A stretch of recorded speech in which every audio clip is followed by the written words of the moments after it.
Hi everyone! Welcome back to my YouTube channel!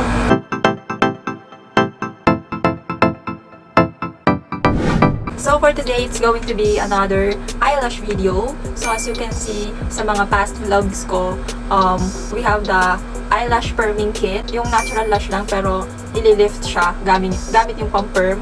And then second is yung false lashes from EYELASH. So for today, it's going to be a eyelash extension mismo, DIY eyelash extension that you can try at home.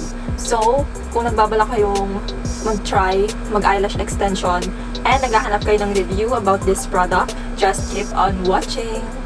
So ngayon ito siya. Pero yung eyelash perming kit na ginagamit ko dati, last year pa yon, and maganda rin yung outcome doon. Next is yung false lashes from EYELASH. Maganda rin siya, kaya lang nakailang gamit na ako. Pag ganon, need na mag-buy ng bago. And then, hindi na ako eyelash sa labas kasi namamahalan ako. Kaya naisip ko maghanap ng ganitong DIY eyelash extension. Tatry ko kung carry naman siya. So, medyo matagal na rin ito nagagamit. As you can see, kaunti na lang din. Ayan. And so far, maganda naman siya. Hindi siya mabilis matanggal and hindi rin siya masakit sa mata. Hindi rin siya masakit pag ina-apply. Pwede kayong magpatulong sa iba or pwedeng kayo mismo. But ako mismo yung nagagawa lang sa sarili ko. So, maglalagay tayo mamaya. Papakita ko sa inyo yung before and after. Pantay. Ayan. So, ayun. So far, hindi naman siya nakaka-irritate. Hindi naman ako na-irritate. And hindi siya mabigat dalahin and hindi siya nakaka-bother sa mata. Parang wala lang, parang natural lang. So, this is Genielash. Ayan. You can visit them at their official Facebook, Instagram, and Twitter account at Genielash. And available siya sa Shopee for only 600 pesos. Meron ka ng self-lash extension kit. Ayan yung card nila. And then, nagbibigay sila ng free pouch. Random siya, but ang napabigay sa akin is yung 10mm and 12mm. So, this is 60 lashes in one tray and 20 lashes in one cluster. So, bali tatlong cluster siya. As you can see, isa na lang yung natitira. Tatlong linya yan, 1, 2, 3. Sa isang linya, may 20 lashes. And as you can see, medyo gulo-gulo na siya. Ilan na lang yung nakakabit talaga na hindi ko nagagamit. And yung mga pakalat-kalat dyan, yan yung mga nagtatanggalan and binabalik ko kasi sayang. Pwede pa naman siyang gamitin ulit. So, ayan, nilalagay ko na lang siya dyan. Yung ginagawa ko dito is yung 10mm dito sa may bandang unahan. And then yung 12mm dito sa bandang dulo. Para ano siya, hindi siya straight lang tignan. Parang cat eye siya, ganun. 8mm, 10mm, and 12mm randomly. Hindi kayo makakapili nung size. And ang thickness nito is 0.3, 0.5, 0.7, and 0.10 randomly din. So, hindi rin kayo makakapili. But yung napapunta sa akin is 0.10 yung thickness niya pareho. Meron ding one piece eyelash glue. Ayan, 5ml. Drying time nito is 5 to 6 seconds. And then yung lasting time niya is 2 to 3 weeks. This is also fit for sensitive skin and self-application. But may note dito na i-shake nyo muna siya 30 times bago nyo siya gamitin. So, i-shake nyo muna siya before use. Then, ang color nito is color black. So, pag in-apply nyo, hindi siya halata. Pag mag-a-apply kayo, dapat nakamulat.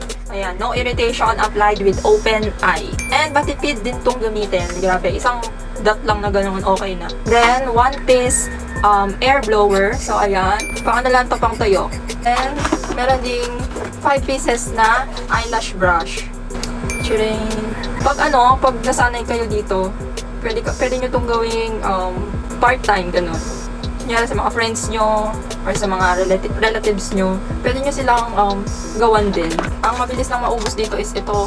So, may nabibili naman sa Genielash, sa page nila sa Shopee. Pag naubos, pwede kayong mag-buy ulit ng ganito lang. And imagine for only 600 pesos, ayan, hindi ka na buwan-buwan pupunta sa eyelash extensionan, diba? Next, meron din one piece curved tweezer. Ayan, ito yung pangkuha and yung pang-apply. And then, yung one piece glue remover. Ayan, 15 grams. No irritation din po. Hindi siya masakit sa mata pag in-apply. Promise, safe na safe. Nung una, natatakot akong gamitin to. Diba? Kasi lumubo yung mata ko, diba? But hindi. Super nice niya. Wala rin siyang amoy. But syempre, huwag yun siyang papasok sa loob ng mata niyo. Ang removing time nito is 3 to 5 minutes. But nung ginamit ko siya, saglit pa lang, pag ginanon mo, matatanggal na siya. Meron ding 5 pieces glue holder. Ayan, ito siya. Parang siyang sing-sing. Glue holder siya. Silalagay nyo dito yung glue. Para pag nilalagay kayo, sasaw-saw nyo lang. Then, yun. Then, meron ding glue sticker. Ayan. Kung nahihirapan kayo sa glue holder, pwede naman itong glue sticker. Ayan. Bali, didikit nyo lang siya kahit saan nyo gusto. And then, 10 pieces micro mascara brush. Ito, hindi ko alam for what, pero ayan, ganyan yung tsura niya. Hindi ko siya nagagamit actually.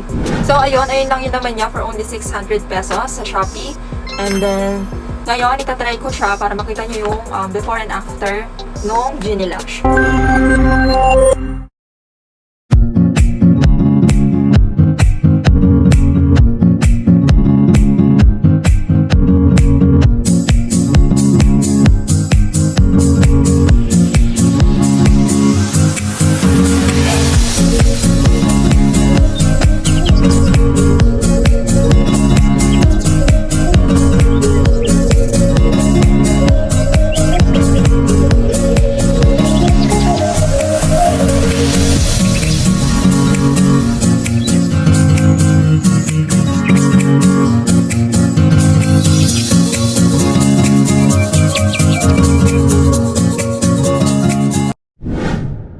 Okay, so I'm back. Ayan, nadikit ko na siya, guys. And, kita ba? Ang maganda lang dito sa self eyelash extension is, bilang mo kung ilan lang yung gagamitin mo. Bali, hindi ko siya super pinuno. Gusto ko parang natural lang siya.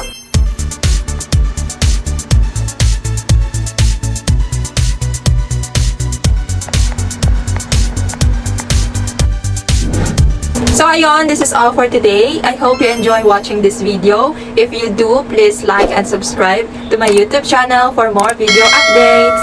Thank you so much for watching.